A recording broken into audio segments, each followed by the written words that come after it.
Dapat makan hotpot yang ada semua seafood dalam satu dulang? Ini dia di Thai Cawangan Semenyih. Ruang makan kat sini memang luas dan selesa.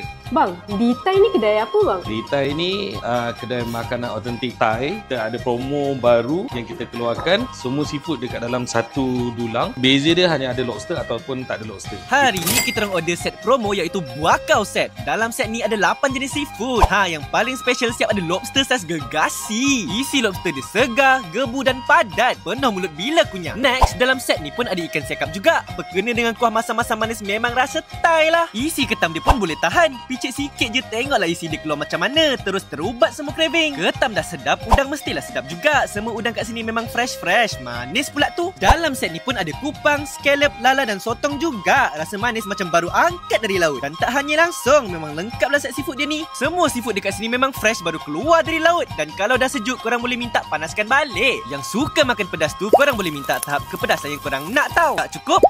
Air dan nasi boleh refill sebanyak mana korang nak makanlah puas-puas. Kalau haus, jangan risau. Air pula korang boleh dapat 2 jug. Boleh pilih antara green tea atau teh ais. Nak makan aiskrim pun free je. So, yang craving makanan Thailand tu, jom pakat-pakat serbu di Thai Cawangan berdekatan korang.